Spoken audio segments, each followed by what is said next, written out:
The morning air felt heavy with unshed tears as Lin stood on the crowded platform of Shanghai's Central Railway Station.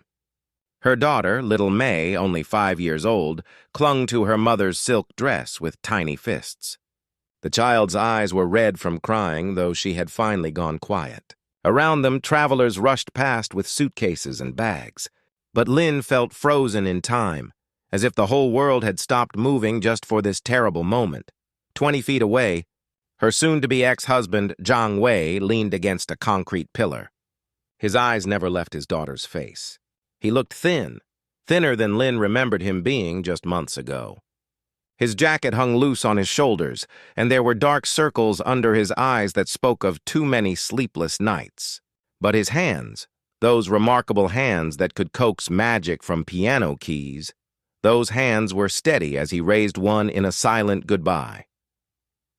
The year was 1998, and their marriage was officially over. The divorce papers sat in Lin's expensive leather handbag, still warm from the lawyer's office.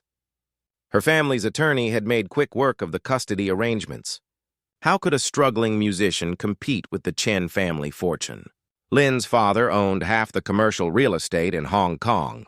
Her mother came from old money, the kind that whispered rather than shouted.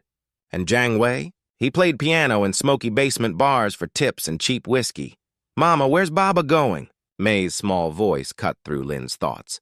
The child had finally found words again. Lin knelt down, straightening her daughter's pink coat. "Baba has to stay here, sweetheart. We're going to live with grandmother and grandfather now. They have a big house with a garden. You'll love it. But what about Baba?" May's lower lip trembled. "Can he come visit the garden?" Lin's throat tightened. She couldn't answer. Wouldn't answer. Instead, she picked up their bags and guided May toward the train. As they climbed the steep steps into the carriage, May twisted in her mother's arms, her hand stretching back toward the platform. "Baba! Baba!" she cried out. Zhang Wei pushed off from the pillar, taking 2 steps forward before stopping himself. Lin saw the pain flash across his face, saw how his whole body tensed as if fighting an invisible force that held him back. His hand rose higher in the air, fingers spread wide as if trying to hold on to something that was already gone. The train whistle screamed. Lin found their seats quickly, settling May by the window. The little girl pressed her palms and nose against the glass, leaving small smudge marks that would remain there long after they'd gone. Outside, Zhang Wei stood perfectly still now, one hand still raised, the other pressed against his chest as if his heart might break through his ribs. As the train lurched forward, May began to cry again, her small hands slapping the window. "Baba, come back! Baba!" Her voice grew more desperate as the platform began to slide away. Zhang Wei walked alongside the train as it picked up speed, his long legs breaking into a run, his raised hand now waving frantically. For a moment, father and daughter moved together, separated only by glass and distance and choices that couldn't be undone. Then the train rounded a corner, and he was gone. May cried herself to sleep in her mother's lap, her tears soaking into Lin's expensive dress. Lin stared out the window at the passing countryside, her own eyes dry. She told herself she'd made the right choice. Zhang Wei was a dreamer, a boy who'd never grown up. He lived for his music, spending every night in those terrible clubs, coming home smelling like cigarettes and disappointment. What kind of life was that for a child? What kind of future? Her parents' estate in Hong Kong was everything Shanghai wasn't, where their old apartment had been cramped and noisy, constantly filled with Zhang Wei's piano students and musician friends. Her childhood home sprawled across manicured lawns and perfectly trimmed hedges. The rooms were spacious and quiet. Too quiet sometimes. May would wander the halls calling for her father during those first few months, checking every room as if he might be hiding behind a door. Lin's mother, a stern woman who wore pearls even at breakfast, had strong opinions about the situation. "You did the right thing," she would say, patting Lin's hand with cold fingers. "That man was holding you back. Now May can have a proper upbringing. She'll attend the best schools. She'll meet the right sort of people." But sometimes, late at night, Lin would hear something that made her pause in the hallway. Music. Soft, clumsy music coming from May's room. She'd peek inside to find her daughter sitting on the floor, pressing imaginary keys on the wooden boards, humming melodies that Lynn half recognized. Jazz melodies, songs her father used to play. "What are you doing, sweetheart?" Lynn asked one night. May looked up with serious eyes. "Playing piano, like Baba." "We don't have a piano, May." "I know," the little girl said simply, and went back to her imaginary instrument. Lynn felt something twist in her chest, but she pushed the feeling down. Time would heal this. Children forget. Me would forget. 2 years passed. Then 5, then 10. Lynn married again, this time to Robert Tang, a businessman her father approved of. Robert was kind enough, stable, successful. He bought May a real piano for her 10th birthday, a beautiful grand piano that dominated their living room. But whenever May touched the keys, Lynn felt uneasy, as if her daughter was reaching for something that shouldn't be reached for. Jiang Wei never called, never wrote, never appeared at their door demanding to see his daughter. Lynn told herself she was relieved, but sometimes she wondered, had he given up that easily? Or had her family made sure he understood what would happen if he tried to contact them? Her father had connections, after all. Lawyers who specialized in making problems disappear. Does May ever ask about her real father? Robert asked one evening. Not anymore, Lynn lied. Because the truth was, May had learned to stop asking. She'd learned that questions about her father made her mother's face go tight and strange. She'd learned that some doors, once closed, were meant to stay that way. But May hadn't forgotten. Even at 25, working long hours at an architecture firm in Hong Kong, she would sometimes find herself humming melodies she couldn't name. Songs that felt like memories from another life, jazz standards that made her chest ache with a longing she didn't understand. She kept a single photograph hidden in her desk drawer at work. She'd found it years ago, tucked in an old box in her grandmother's attic. The photo showed a thin man with kind eyes holding a baby. The baby was laughing, reaching for the man's face with pudgy hands. On the back, in faded ink, someone had written, Jiang Wei and May, Spring 1993. Sometimes May would take out the photograph and stare at it, trying to remember the man's voice, his smell, the feel of his hands lifting her onto a piano bench. But the memories were like smoke. The harder she tried to hold them, the faster they dissolved. She didn't know that her father had moved to America 5 years after their separation. She didn't know that he played piano every Thursday and Saturday night in a small club in New York City. She didn't know that he ended every performance with the same song, a lullaby he'd written when she was born, the one he'd played for her every night before bed. And she didn't know that fate. That old musician was already composing a reunion neither of them could have imagined. The conference room in Manhattan felt suffocating. May loosened the collar of her blouse and glanced at her watch for the 100th time that afternoon. 3 more presentations to go. She'd been in New York for 4 days now, attending the International Architecture Summit, and while the daytime sessions were informative, the evenings felt endless and lonely. Her hotel room was comfortable but sterile, and she'd grown tired of ordering room service while scrolling through her phone. It was Thursday evening when everything changed. The final presentation had just ended, and her colleagues were heading to some upscale restaurant in Midtown. May made her excuses, jet lag, she told them, though she'd been in the city long enough that the excuse was wearing thin. The truth was simpler. She needed air. She needed space. She needed to be alone with thoughts that had been nagging at her for weeks now. She walked without direction, letting her feet carry her through streets she didn't know. The October air had a bite to it, reminding her that winter was coming. Street vendors sold roasted chestnuts on corners, and the smell mixed with exhaust fumes and somebody's expensive perfume. New York was nothing like Hong Kong, yet somehow the chaos felt familiar, comforting even. After wandering for nearly an hour, May found herself in Greenwich Village. The streets here were narrower, more intimate. Brownstone buildings leaned close together like old friends sharing secrets. And then she saw it, a small sign hanging above a narrow staircase that descended below street level. The sign was old, hand-painted, showing a musical note in faded blue. Below it, words that made her pause. Blue Moon Jazz Cellar. Live music nightly. May hadn't planned to go inside. She wasn't the type to enter random bars alone in foreign cities, but something pulled at her. That same inexplicable feeling that made her seek out jazz music on streaming services late at night, that made her fingers itch to touch piano keys even though she'd never taken formal lessons. The stairs creaked under her feet as she descended. The door at the bottom was heavy, the kind that muffled the street noise above. When she pushed it open, warmth and music washed over her like a wave. The club was smaller than she'd expected. Maybe 20 small tables scattered across a room that couldn't have been more than 30 feet wide. The ceiling was low, crossed with exposed pipes that someone had painted black. Christmas lights were strung haphazardly along the walls, giving everything a soft, amber glow. Most of the tables were empty. It was still early, just past 7, but a few people sat nursing drinks, their faces hidden in shadow. At the far end of the room stood a stage, if you could call it that. Really, it was just a slightly raised platform with a microphone stand and an upright piano that had seen better days. The wood was scuffed, the finish worn away in spots where countless hands had rested over the years. And at that piano sat a man.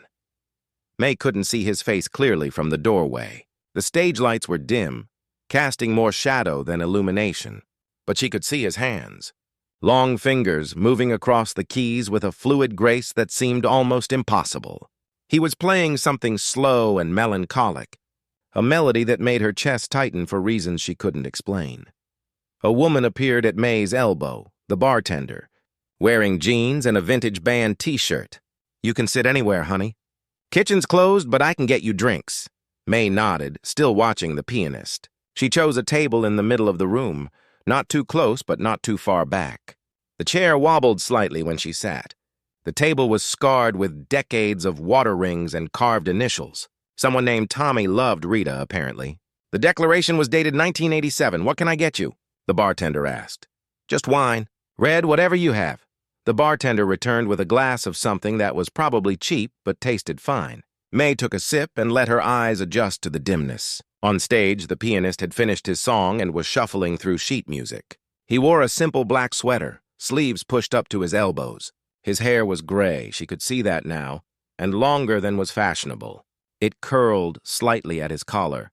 He started playing again, and this time May leaned forward in her chair. This song was different, more upbeat, with a rhythm that made her foot tap against the floor without her realizing it. But there was still something achingly sad underneath the bright melody, like someone smiling through tears. The man's hands fascinated her.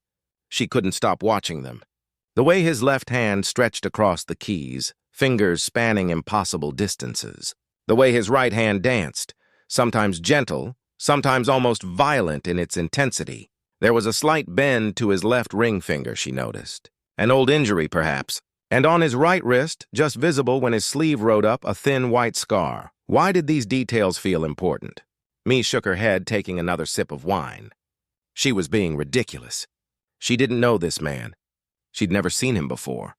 Yet something about him felt achingly familiar, like a word on the tip of her tongue that she couldn't quite remember. More people trickled in as the evening wore on. By 8 o'clock, most of the tables were full. The pianist kept playing, song after song, barely pausing between pieces. He never spoke to the audience, never acknowledged the scattered applause. He simply played, lost in his own world. During what must have been a break, the pianist stood and walked off stage. May watched him head to the bar, his gait slightly uneven, favoring his left leg. The bartender poured him something amber in a short glass. Whiskey? Probably. And they exchanged a few words that May couldn't hear over the general murmur of conversation. That's when May saw his face clearly for the first time. The stage lights had hidden so much, softening his features into abstraction. But here, under the harsh fluorescent glow of the bar, she could see everything. The deep lines around his eyes, the hollows in his cheeks, the way his mouth turned down slightly at the corners. Even when he smiled at something the bartender said, her breath caught in her throat. Her hand, bringing the wine glass to her lips, froze mid-air. She knew this face, or at least she knew an echo of it. A younger version, less worn by time and circumstance. A face from a photograph she kept hidden in her desk drawer half a world away. No, it couldn't be. The world wasn't that small. Fate wasn't that convenient. But then the pianist turned, and for just a moment, less than a heartbeat, his eyes swept across the room and landed on her.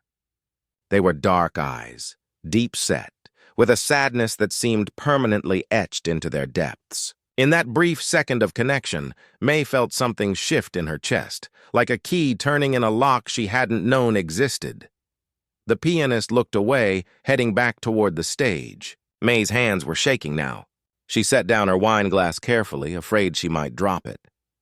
Her mind was racing, trying to piece together impossible connections. She stood abruptly, her chair scraping loudly against the floor. Several people glanced her way. May ignored them, walking quickly toward the entrance of the club. Near the door, mounted on the wall, was a small chalkboard with the week's schedule written in neat capitals. Thursday, David Chen, 7:10 p.m. Friday, Sarah Williams Trio, 8 p.m. Saturday, David Chen, 7 to 10 p.m. Sunday. Open mic. Night May's fingers reached out to touch the name, tracing the letters as if they might disappear. David Chen, her father's surname. But Chen was common, especially among Chinese families. It meant nothing. It was a coincidence, except May didn't believe in coincidences. Not anymore. She pulled out her phone with trembling fingers and opened the search browser. Her thumbs moved across the screen. David Chen, Pianist, New York. She hit search and watched the results load. A few old concert listings from the 90s. A mention in a jazz magazine article from 1997. And then, near the bottom of the first page, a recent interview in a local music blog. May clicked the link. The interview was short, just a few questions about his music, his influences, his life. Most of his answers were brief, almost evasive. But there was one question that made May's vision blur with sudden tears. Interviewer: Your music has such a melancholic quality. Where does that emotion come from? David Chen: I lost everything that mattered to me a long time ago. The music is what's left. It's all I have to give. May read the words 3 times. 4 times. Her hands were shaking so badly she almost dropped her phone. Behind her, the piano music started again. That same melody from earlier, the one that had pulled at something deep inside her chest. She turned slowly, phone still clutched in her hand, and watched the gray-haired man on stage pour his heart into the keys. And suddenly, impossibly, May remembered. Not clearly, the memory was 26 years old and faded like an old photograph. But she remembered hands, larger hands covering her small ones, guiding them across piano keys. She remembered a voice, deep and warm, singing softly. She remembered the smell of coffee and cigarettes and sheet music. She remembered her father. May barely slept that night. She lay in her hotel bed, staring at the ceiling as car horns blared 20 floors below. Every time she closed her eyes, she saw those hands moving across the piano keys, that bend in the ring finger, that scar on the wrist, the way his shoulders hunched slightly forward when he played, as if he were protecting something precious. She'd left the jazz club around 9, unable to sit still any longer. The music had become too intense, too emotional. Several times she'd felt tears threatening to spill, and she didn't want to cry in front of strangers. Didn't want to fall apart in a basement bar in a city where nobody knew her name. But now, alone in the dark, she let herself feel everything she'd been holding back. Confusion, anger, hope, that dangerous, terrifying hope that maybe, just maybe, she'd found something she'd been searching for her entire life without even knowing she was searching. At 3 in the morning, she gave up on sleep and opened her laptop. The blue glow lit up her face as she typed the name again, David Chen. This time she added more words, Shanghai, pianist, 1990s. The search results were sparse, scattered across decades-old websites and archived forum posts.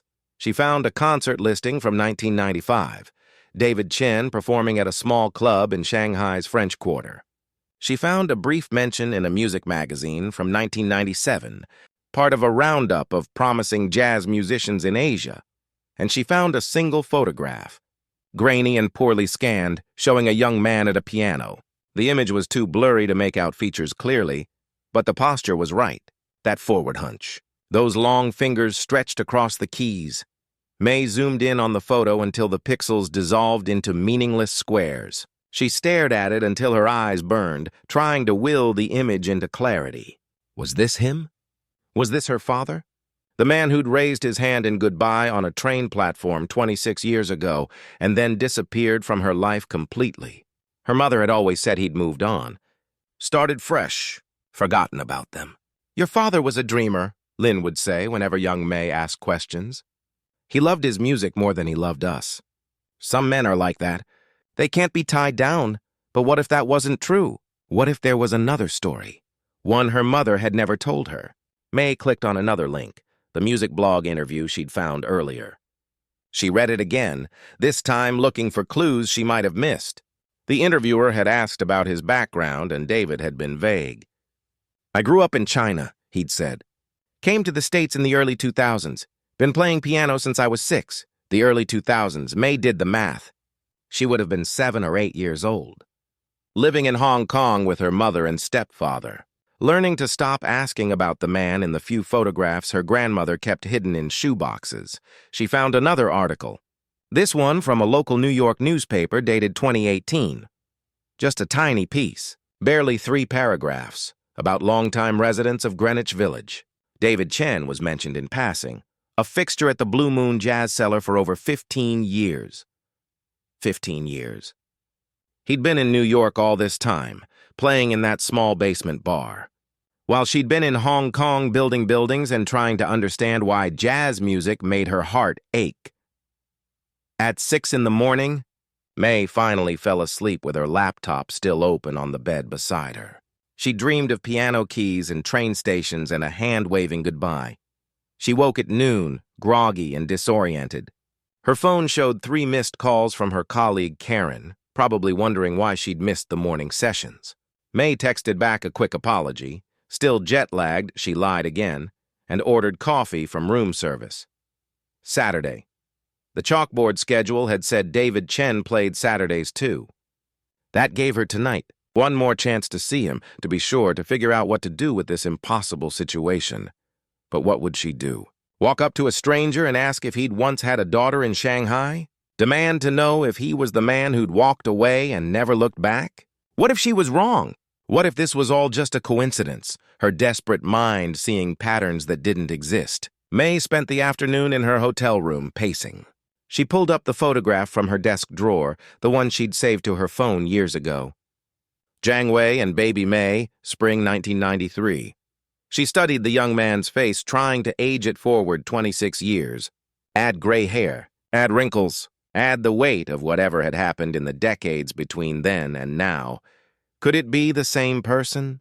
The bone structure seemed right, the shape of the eyes, but the quality of the photograph was poor and memory was a tricky thing. She'd seen countless studies in architecture school about how unreliable human perception could be. We see what we want to see. We find patterns in randomness. At 5 o'clock, she started getting ready. She showered, changed into clean clothes, nothing fancy, just jeans and a simple black sweater. She applied minimal makeup, just enough to hide the dark circles under her eyes. Her hands were shaking again as she tried to apply eyeliner, and she gave up after the 3rd attempt. The walk to Greenwich Village felt both too long and too short. May's mind raced with possible scenarios. Maybe she'd walk in and realize immediately that she'd been wrong, that the pianist was just some random man who happened to share a surname with half of China. Or maybe she'd know for certain, and then what? What did you say to a father who'd been absent for 26 years? She arrived at the Blue Moon Jazz Cellar at 6:30, half an hour before the music was supposed to start. The same bartender from Thursday was there, wiping down glasses with a faded towel. "You're back," the woman said with a smile. "Like the music, huh?" "Yeah," May managed. Is the pianist here yet?" "David? He's in the back room." The bartender gestured toward a narrow hallway beside the stage. "Probably going over his set list. He's particular about that. You want me to tell him someone's asking for him?" May's heart hammered. No, that's okay. I'll just wait." She took the same table as before, ordered the same wine. The club was emptier tonight, just a handful of early arrivals. May wrapped her hands around the wine glass, trying to steady her nerves. She'd come this far. She could do this. She could sit through another performance, watch him more carefully, look for proof one way or another. At 7 o'clock exactly, David Chen emerged from the hallway.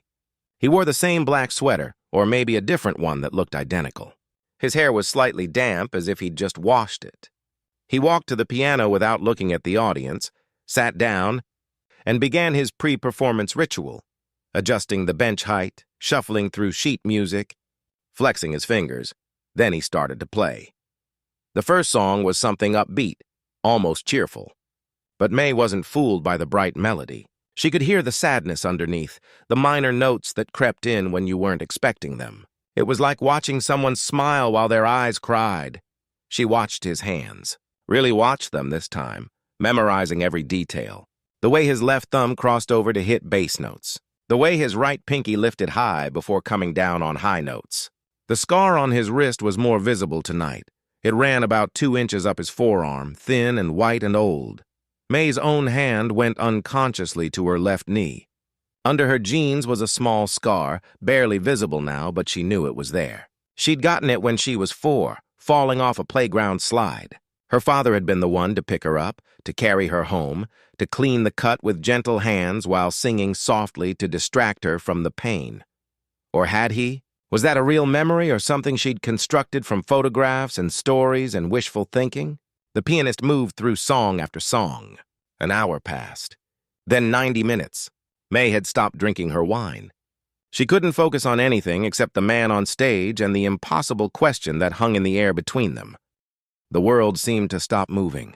In the dim basement jazz club, with 20 strangers watching in confused silence, father and daughter stood face to face for the first time in 26 years. David Chen's legs gave out, and he sank into the nearest chair as if someone had cut his strings. His face had gone from white to gray, and his hands, those remarkable piano-playing hands, were shaking so badly he had to press them flat against the table. "May," he said again, and this time it wasn't a question. It was a prayer, a plea, a word that contained every ounce of pain and longing he'd carried for more than 2 decades. "My May. My little girl." May's own legs felt weak, but she remained standing, gripping the back of a chair for support. Up close, she could see him clearly now.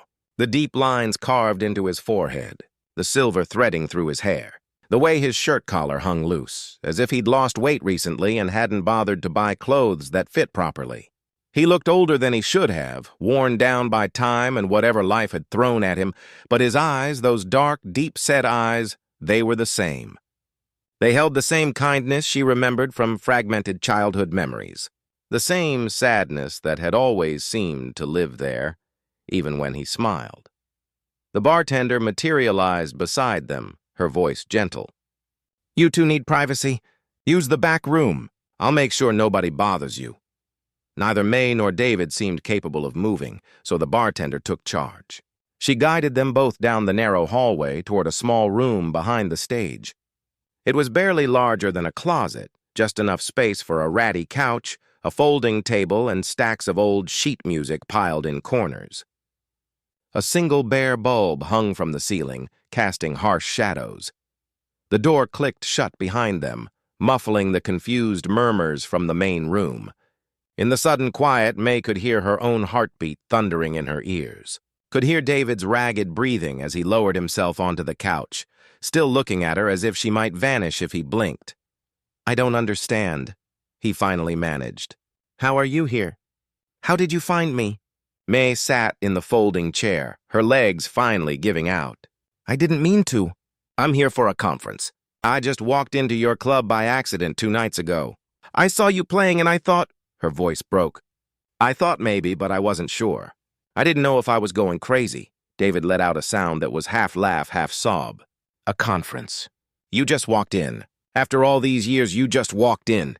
He pressed his hands against his face, his shoulders shaking. "I played that song for you every night. Every single performance for 26 years. The lullaby I wrote when you were born. I told myself maybe somehow you'd hear it. Maybe somehow you'd know I was still thinking about you." The 4 notes at the end. May whispered, "You used to tap them on my nose." David's hands dropped from his face, revealing tears streaming down his weathered cheeks. "You remember that?" "You were so small. I didn't think you'd remember anything." "I didn't, not consciously. But when you played it tonight, something just—" May struggled to find words. It was like my body remembered even though my mind didn't.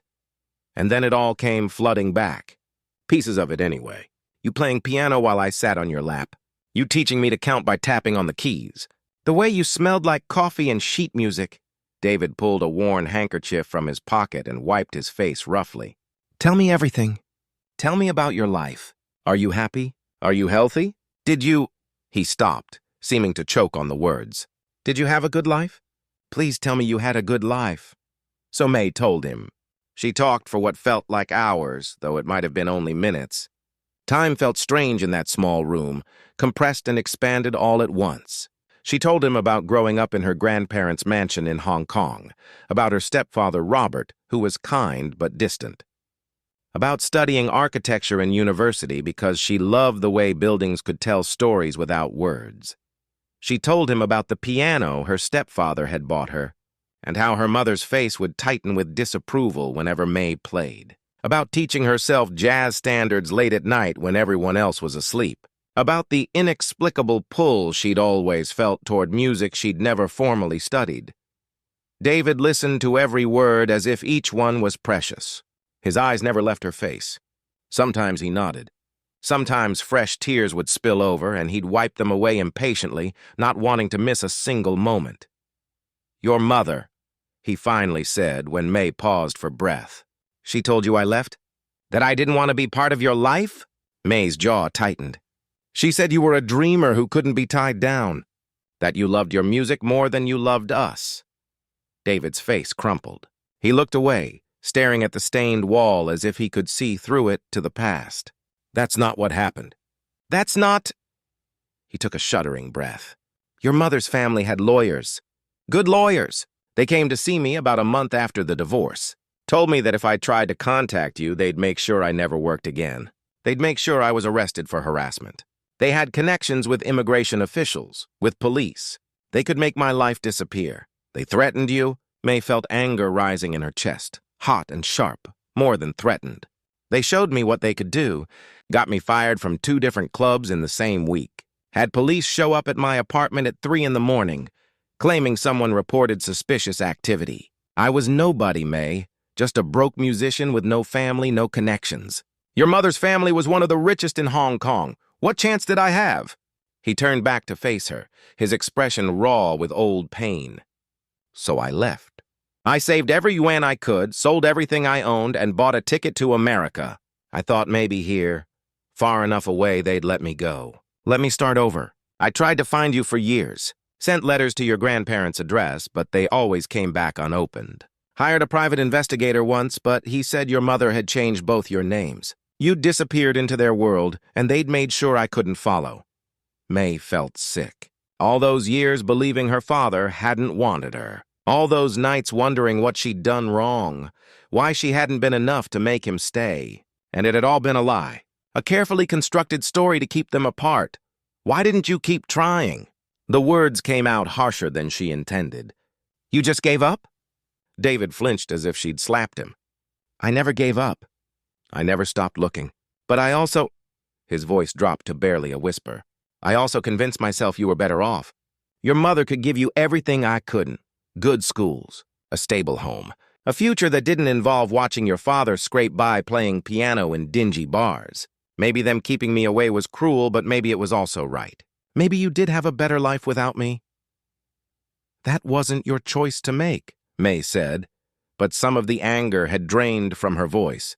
She could see the truth in his face, the years of guilt and second-guessing that had carved themselves into his features. "I spent my whole life with a hole inside me. Money and good schools didn't fill that. Nothing filled it." They sat in silence for a moment. From beyond the door came muffled sounds. The bartender talking to customers, glasses clinking, life continuing while theirs had been turned upside down. And then, near the end of his set, David Chen played something different. The room had grown more crowded by now, people talking over the music, glasses clinking, the normal buzz of a Saturday night. But when he started this new song, something shifted. The conversations didn't stop exactly, but they quieted. The energy in the room changed, as if everyone had collectively held their breath. The melody was simple, almost childlike. Just a few notes repeated, with slight variations each time through. But there was something about it that grabbed May by the throat and wouldn't let go. She leaned forward in her chair, her whole body tense. She knew this song. Somehow, impossibly, she knew it. Not consciously. She couldn't have hummed the melody if asked. But her body knew it. Her heart knew it. It was a lullaby, she realized. A song meant to soothe a child to sleep.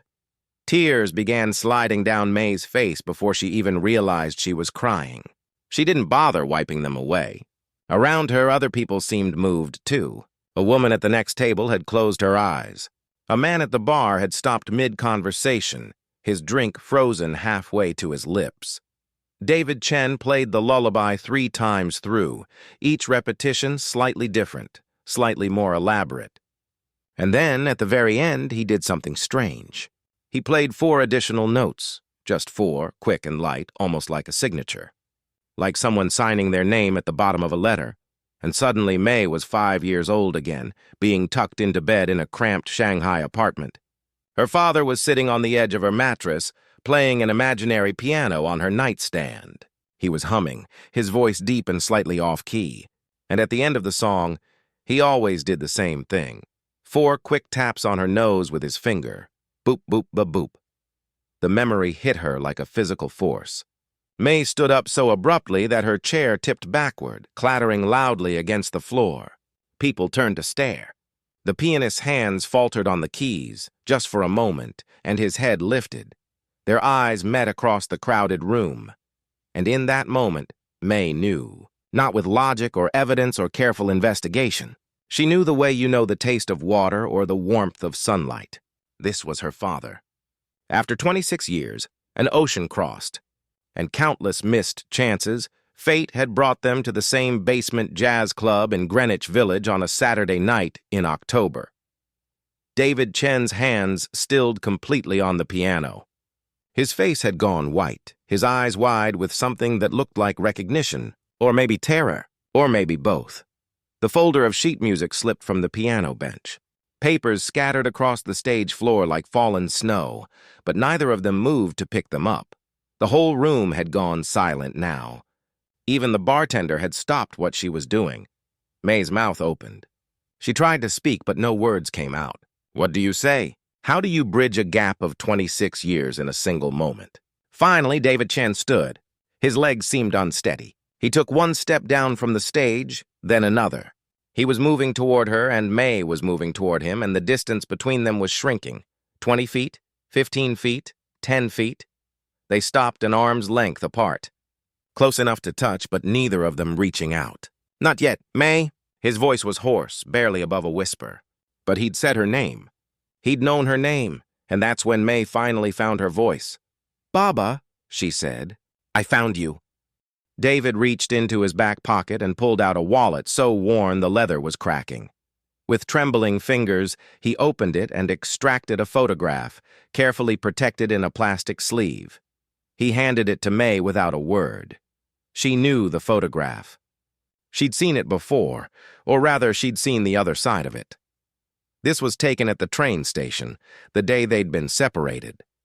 But while May had found a photo showing her father on the platform, this one captured her. 5-year-old May, with her face pressed against the train window, palm flat against the glass, reaching back for something she was losing. I've carried this every day for 26 years, David said quietly. Every single day. You've been in my pocket, close to my heart, even when you weren't in my life. May's vision blurred with tears. She handed the photo back with shaking hands, but David shook his head. No, keep it, or... He hesitated. Better yet, take a new picture. One of us together, right now. So we both have proof this is real. May fumbled for her phone. Her hands were shaking so badly she almost dropped it twice.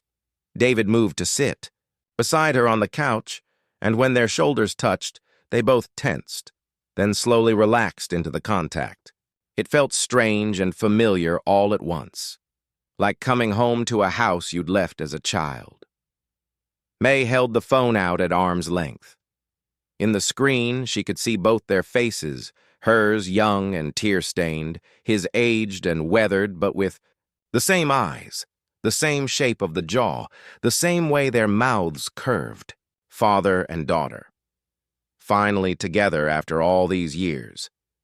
She took 3 photos. In the first, they both looked shell-shocked. In the second, David had started to smile, a real smile that transformed his whole face, making him look years younger. In the third, he'd wrapped his arm around May's shoulders, pulling her close, and she'd let her head rest against his shoulder the way she must have done as a small child. "Send me those," David said, his voice rough. "Please, I need to know I can look at them tomorrow and know this really happened." They exchanged phone numbers, both typing carefully, double-checking every digit as if a single mistake might separate them again forever. Then they just sat together on the old couch, not talking, not moving, just existing in the same space for the first time in 26 years.